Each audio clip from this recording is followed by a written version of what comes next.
Punjabi radio USA पेश करदा है अज दा दिन सिख इतिहास विच।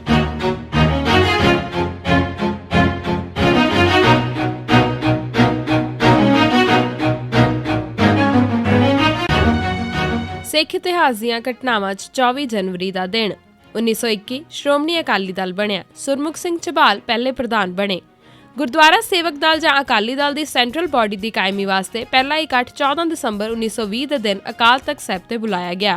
इस विच जथेदार करतार सिंह झब्बर ने तजवीज़ की। समा सानू मजबूर कर रहा है कि गुरुद्वारियां दा सुधार झटपट किया जाए, इसलिए हर एक दी कुर्बानी की लोड़ है, इसलिए अकाली दल कायम किया जाए। इस दे सेवक साल विच घट्टो घट्ट 1 महीना पंथ नूं अर्पण करन। केंद्र अमृतसर होवे जिथे हर वेले 100 सिंह हाज़र रहन अते जिथे जितने सिंह लोड़ पैण भेजे जाण। इलाकिਆਂ ਵਿੱਚ ਇਸ ਦੀਆਂ ਸ਼ਾਖਾਵਾਂ ਬਣਾਈਆਂ ਜਾਣ। ਇਸ ਤੇ ਇਕੱਠ ਨੇ ਇੱਕ ਰਾਏ ਨਾਲ ਮਤਾ ਪਾਸ ਕੀਤਾ ਕਿ 23 ਜਨਵਰੀ ਨੂੰ ਸੰਗਤ ਤਖਤ ਅਕਾਲ ਬੁੰਗੇ ਵਿਖੇ ਹੁਮ-ਹੁਮਾ ਕੇ ਪਹੁੰਚੇ ਤੇ ਜੱਥਾ ਕਾਇਮ ਕੀਤਾ ਜਾਵੇ। 23 ਜਨਵਰੀ 1921 ਦੇ ਦਿਨ ਅਕਾਲ ਤਖਤ ਸਾਹਿਬ ਤੇ ਹੋਏ ਇਕੱਠ ਵਿੱਚ ਜਥੇਬੰਦੀ ਦਾ ਨਾਮ ਮਨਜ਼ੂਰ ਕਰਨਾ ਸੀ ਅਤੇ ਸੇਵਕ ਚੁਣੇ ਜਾਣੇ ਸਨ। ਇਹ ਮੀਟਿੰਗ 2 ਦਿਨ ਚੱਲੀ। ਇਸ ਵਿੱਚ ਭਾਈ ਅਰਜਨ ਸਿੰਘ ਧੀਰਕੇ ਨੇ ਸੁਝਾਅ ਦਿੱਤਾ ਕਿ ਜਥੇਬੰਦੀ ਦਾ ਨਾਂ ਗੁਰਦੁਆਰਾ ਸੇਵਕ ਦਲ ਰੱਖਿਆ ਜਾਵੇ, ਪਰ ਅਖੀਰ ਇਸ ਦਾ ਨਾਂ ਅਕਾਲੀ ਦਲ ਹੀ ਸਭ ਨੇ ਮਨਜ਼ੂਰ ਕੀਤਾ। 24 जनवरी 1921 के दिन इस दल के पहले जथेदार सुरमुख सिंह झबाल चुने गए। 1928 सेंट्रल सिख एसोसीएशन बनी। साइमन कमिशन के आउण ते खाड़कू सुर वाले अकाली आगू कांग्रेस नाल रल के इस कमिशन विरुद्ध मुजाहरे कर रहे सन ते दूजे पासे चीफ खालसा दीवान ते इस दे हमायतियां ने साइमन कमिशन कोल पेश होकर सिखां दा पक्ष पेश करन दा फैसला कीता। इन्हां दी एक मीटिंग 24 जनवरी 1928 के दिन राजस्थान अमृतसर विच लेफ्टिनेंट कर्नल रघुबीर सिंह दे सद्दे ते हुई।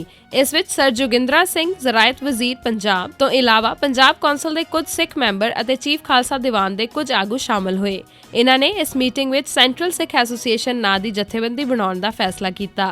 इन्हां विचों कई आगू पहलां सेंट्रल सिख लीग नाल भी संबंधित सन, पर अक्तूबर 1920 विच उस ते खाड़कू अकाली धड़े दा कब्जा हो जाण मगरों ये लोग उस तों दूर हो गए अते उन्हां ने इस दे मुकाबले ये जथेबंदी बनाई सी। 1960 अकाल तख्त साहिब ते श्रोमणी कमेटी के 140 चों 129 मैंबरां ते 10,000 संगत ने हाज़र होकर पंजाबी सूबा हासिल करन वास्ते जद्दोजहद करन दा गुरमता कीता। अकाली दल नूं कीते वादे मुताबिक 24 जनवरी 1960 के दिन पंजाबी सूबे की कायमी लई मोर्चे का ऐलान कर दिता। श्रोमणी कमेटी के 129 मैंबरां ने इस दिन अकाल तख्त साहिब ते प्रण किया कि वह पंजाबी सूबा वास्ते जाना तक वार देणगे। ये प्रण करन वेले 10,000 सिख हाज़र सी। 1986 दिल्ली पुलिस की कैद विच दलजीत सिंह की मौत। दिल्ली पुलिस ने 24 जनवरी को एक सिख दलजीत सिंह नूं तसीहे दे के हिरासत विच मार दिता। उसनूं 21 जनवरी को आनंद पर्बत इलाके चों गिरफ्तार किया सी।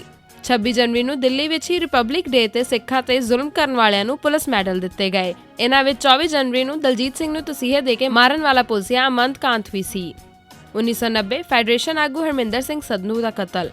24 जनवरी 1990 के दिन सिख स्टूडेंट्स फेडरेशन के जनरल सकत्तर हरमिंदर सिंह संधू नूं कतल कर दिता गया। यह कतल दलजीत सिंह बिट्टू फेडरेशन ने किया सी। वो नहीं सी चाहते कि संधू खालसा पंचायतां बना के आगू बन जाए। संधू के रोल बारे हमेशा 2 रावां रहियां, पर उसके विरोधी खुद भी शक्की रोल वाले जाने जाते सन। इस कतल ने फेडरेशन विच फुट पा दी।